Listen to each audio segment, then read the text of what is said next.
Good Friday, everyone. I'm Cyrus Webb, and welcome to Conversation Daily News. Glad you all could be with us. Well, we made it to the end of another week. We, of course, have your news headlines coming up on this Friday. We have a message from my book, Words I Choose to Live By, and in today's Entertainment Spotlight, you're part of my conversation with Kevin Jonas Sr. You guys know him, of course, as the father of the Jonas Brothers, but he also is a celebrated songwriter and artist in his own right. We talk about his success today. Enjoy our broadcast. For Conversation Daily News, I'm Cyrus Webb with your Friday headlines. In international news, Russia says U.S. air defense systems could be targets in Ukraine. Russia's foreign ministry warned on Thursday that if the U.S. delivers sophisticated air defense systems to Ukraine, those systems and any crews that accompany them will be a legitimate target for the Russian military, a blunt threat that was quickly rejected by Washington.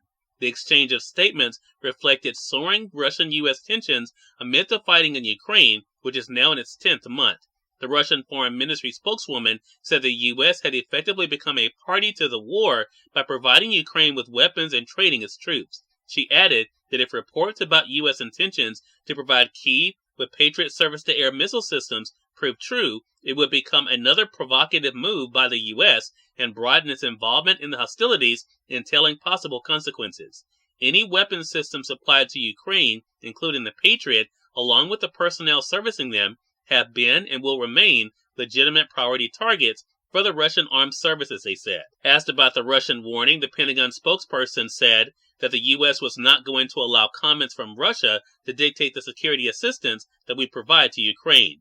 I find it ironic and very telling that officials from a country that brutally attacked its neighbor in an illegal and unprovoked invasion through a campaign that is deliberately targeting and killing innocent civilians and destroying civilian infrastructure, that they would choose to use the word provocative to describe defensive systems that are meant to save lives and protect civilians, they said.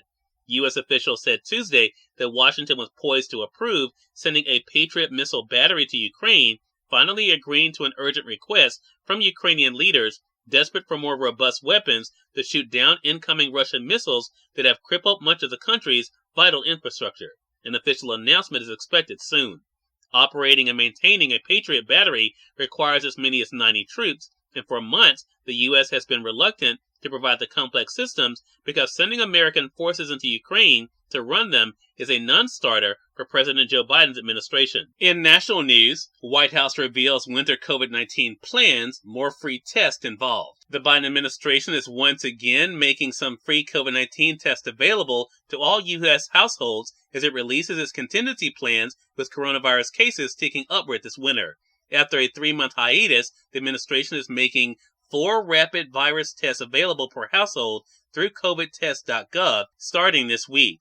COVID-19 cases have shown a marked increase after the Thanksgiving holiday, and further increases are projected from indoor gathering and travel around Christmas and New Year's. Cases are up across 90% of the country, White House COVID-19 coordinator Dr. Ashish Jha said on Thursday during a briefing. Deaths and hospitalizations are also on the rise, with nearly 3,000 deaths reported last week. Most of those deaths have been concentrated with people ages 65 and older. We don't want this winter to look like last winter or the winter before, Jha said. As cases begin to rise again, much of the United States is also dealing with other respiratory viruses heading into this winter with an influx of flu and RSV. The administration is putting personnel and equipment on standby should they be needed to help overwhelm hospitals and nursing homes, as was necessary in earlier waves of the coronavirus. So far, there have been no requests for assistance, but surge teams, ventilators, and personal protective equipment are ready, the White House said on Thursday. In more national news, House passes bill to extend government funding for 1 week. The Democratic-led House passed a short-term spending bill Wednesday to keep government agencies funded at current levels through December 23rd, giving lawmakers more time to craft a roughly $1.7 trillion appropriations package that would cover the full fiscal year. Congress faces a deadline of midnight today to pass the extension or allow for a partial government shutdown. The bill would give Congress an additional week to reach a compromise and now goes to the Senate for a vote before it is sent to President Joe Biden to be signed into law.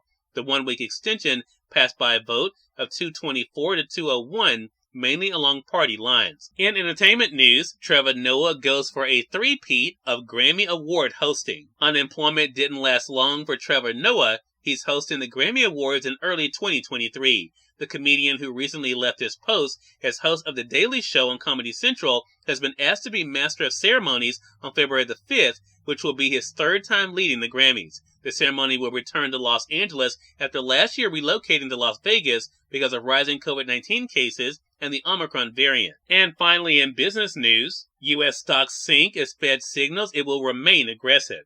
Stocks tumbled on Wall Street and across European markets on Thursday as investors grew increasingly concerned that the Fed Reserve and other central banks are willing to risk a recession to bring inflation under control. Cyrus Webb, Conversations Daily News. It's time for a message from my book, Words I Choose to Live By. Enjoy. Good Friday, everyone. I'm Cyrus Webb, and welcome to Words I Choose to Live By. The Creator of heaven and earth made you special.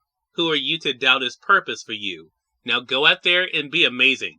Have a great Friday and enjoy your weekend. We are part of my conversation coming up with Kevin Jonas Sr. in today's Entertainment Spotlight. Stay with us. You're listening to Conversation Daily News. For Conversation Daily News, I'm Cyrus Webb with Entertainment Spotlight. Kevin Jonas Sr., the father of the Jonas Brothers and the host of the podcast Legendary Kevin Jonas Sr., joined me on Conversations Live, the radio show, to talk about his extraordinary success. Here's a bit of our conversation. Kevin, thank you so much for the time today. Really appreciate it. I am so honored to be with you. Thank you so much. Well, look, the honor is definitely all mine. I mean, you have had an extraordinary career that continues, I should say, including with the podcast Legendary with Kevin Jonas Sr. I want to begin to talk about this journey for you, though, Kevin. What has it been like for you to kind of reflect on the impact you've been able to have both in business as well as the music industry? You know, I try to live a grateful life, and I am truly grateful. I started in music myself. I often tell the story of sitting as a kid in front of the TV with a notepad, and I kept many of those notepads, just taking notes. Every single person that the performers on these award shows would mention, I would take the names, the people that they thanked. I'd go to the record themselves and go through the liner notes and the credits and cross-reference. And not only was I a singer and a songwriter, but I was passionate about the names, the stories, the behind the scenes. And so as I had my own career and my kids were in my van, I continued that journey. And then when their career took off, developed amazing friendships, amazing stories, but also my passion for these elements and this element of the music business just grew more intense. And so in this season of my life where I'm still busy and I wear many hats, I still manage talent, I'm an entrepreneur, I have restaurants, etc., I still at my core just love music. And so to be able to interview Tony Orlando from my childhood and now a friend of mine and talk to him about Tie a Yellow Ribbon or Frank Sinatra mentoring him. Cyrus Webb, Conversations Daily News. We thank you all for tuning into this edition of Conversation Daily News. Prepare to get on Mondays, more news, message from my book, Words I Choose to Live By, and of course, your Entertainment Spotlight. Until then, I'm host Cyrus Webb saying, as always, enjoy your day, enjoy your life, enjoy your world. Thank you all for choosing Conversation Daily News today. Now let's go make it a good one.